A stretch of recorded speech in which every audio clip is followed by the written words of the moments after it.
Right, we are in month 5 now of recovery from a disc herniation in my lower back, which sequestered, which just means broken off, which damaged the nerve, the S1 nerve in my right leg, which, for those of you that followed since I did it at the beginning of the year, I think it was, or the end of last year, will know that it's not ideal. As someone who makes their bread from running, I am first and foremost a running coach, have been for 10 plus years, do that now fully online. But the way I used to earn my crust was through promoting kind of good information in an entertaining way, and also driven by my own hard work and results in my races, I think, and my experience. So when you take running away from a running coach like myself, well, it just becomes a bit scary, to be honest. So 5 months down the line, and now I am walking pretty much pain-free.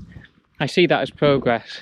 I'm not in any rush at all to get back running, because again, at first, when you're spending months in pain, sleepless nights because of pain, can't sit down comfortable because of pain, can't do dad things, can't coach my kids football, can't play with them in the back garden like I used to, can't do piggyback rides, all that stuff that's got nothing to do with running, just being a dad, that was on hold. And to be honest, you don't know if you're going to get that back, because I have had no calf function at all, and I mean nothing from the nerve point of view. So I've talked about this on social media before, but lots of people saying kind of don't worry, you can do other stuff and all that kind of things, which is great, and people recover from disc herniations, I know that, and lots of people don't have pain through disc herniations, but when it affects the calf muscle and the leg in the way it did,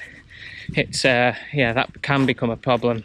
In short, the nerve needs time to recover, and if you're talking regrowth, it's a couple of millimeters a month. So if it's cut, for example, at the bottom of your spine, you can add up how long that would take. And from research and discussion with the experts, it looks like if you don't get any function back in the first year, that calf muscle ain't coming back.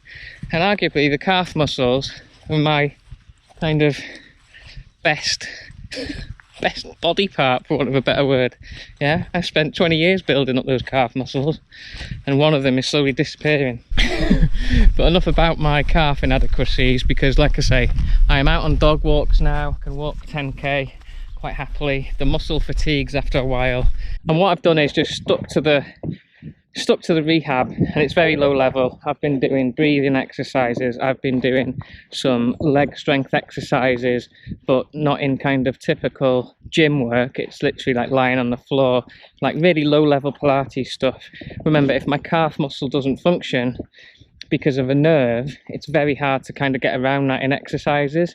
And what I didn't want to do also is go and push it in other areas where kind of other muscles are taking over. So my soleus, for example, that seems to be okay, that's why I can walk. And the fact that it's the gastrocnemius, which is the kind of turkey breast looking muscles that lies on top, that's where it's just nothing happening. I need to be careful that all the other muscles around it aren't doing the work, which is what was happening when I was going for the early hikes and early walks. So I'm now at the point where I can get my heel off the ground, I'd say about 1 centimetre. I'm only testing it about once a week, because there's no kind of value in just trying to push it when it's not working. So every week I do a little test, and for the first 16 weeks was absolutely nothing. And remember, I need to get some function back within the first probably 6 to 9 months. There is some function back now, which is a relief, and then comes with it some new pains. So I'm getting nerve pain in behind the knee and just through the calf muscle itself.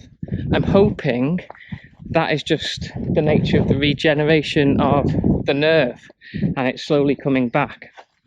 I've also been able to jump on the bike in the last 6 weeks, I think, looking to Strava. The first time, I've got a watt bike in the garage. I've had one for years and years, so I was able to sit on the bike and do 15 minutes just spinning the legs. But what that watt bike does is give you a readout of the power distribution in both leg. So it was really interesting to see that in my right leg, when I first did it, it was down at 23%, which obviously showed up a big weakness in not just my calf muscle, but in the whole leg. And then things started to make sense. Well, that's why when I'm hiking or walking, although I'm not in pain, it's like I'm having to physically lift this leg up, or I'm using all the wrong muscles. And that S1 nerve runs all the way through that leg. So it was just an overall weakness that I've got and that I'm dealing with, and that is hopefully coming back slowly.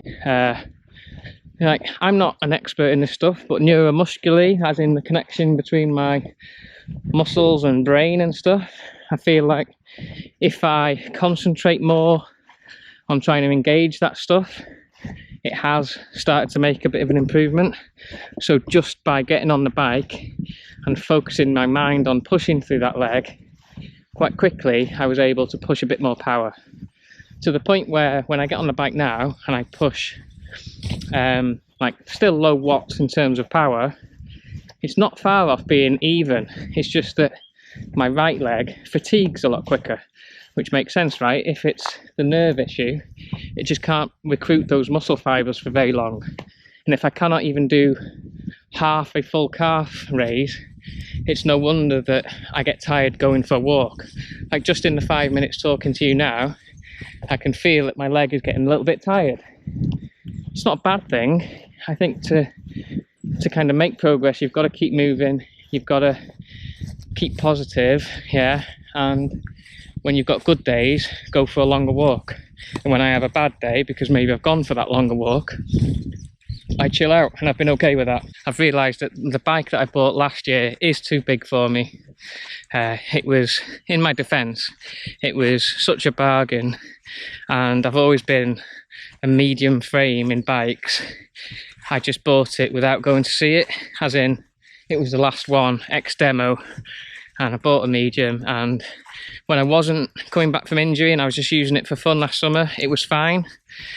But trying to kind of be more aware of my body this year as someone with basically 1.5 legs in working order, it's become apparent that it is too big, which is frustrating because it's a great bike, and I can't really afford to just buy another one. But if I sell it, it's going to take a big hit, and then I won't be able to get a bike as good. So I'm just going to have to take the hit, I think, and just get a bike that fits me. Which sounds like obvious advice from someone who's been in endurance coaching for 20 years nearly, but that's where we're at. Weather like this in the summer, this is the first week I've really started to feel almost just sadness that I can't go for a run. Before that, I was just sad that I couldn't do stuff with the kids and things, like I say. But this week I felt just like I wish I could go out just today for an easy run. Whatever. So I've been walking for about an hour now. So now when I come to this little rise, I have to just be very, not cautious, but aware of my foot placement and just the fact that I'm not getting much power through that right leg. Again, it is improving, it is getting better. To what extent it gets better, we still don't know. But yeah, I'll be here plugging along anyway. From next week, I will be uploading some of my kettlebell sessions that I've been doing by popular demand on Instagram, because again, that is something that I used to do years ago. I used to coach kettlebells. It was great fun in all weathers in North Wales, outdoors, wind, rain, dark, just with head torches for runners, but haven't had the opportunity to, one, do it for myself or coach it. I used to love those sessions. So again, more for motivation and kind of my own self achievement, I guess. I'm going to start posting them. People can follow along if they want, on the understanding that I am coming back from injury, and I'll give the coaching points and everything, but it won't be perfect. But it might be good for beginners and just improvers to get some strength work done at home. And I'll be able to give you the reason why we do each movement, structure it quite well for runners and others, and hopefully have some fun with it. So look out for that next week. If you're looking to add some strength into your running routine, you will need a kettlebell, obviously, but I'm going to put up like a bit of a beginner's guide early in the week, and then the first session towards the end of the week. Right, me and Eric are going to enjoy the rest of our walk. I'll catch up with you in the next video.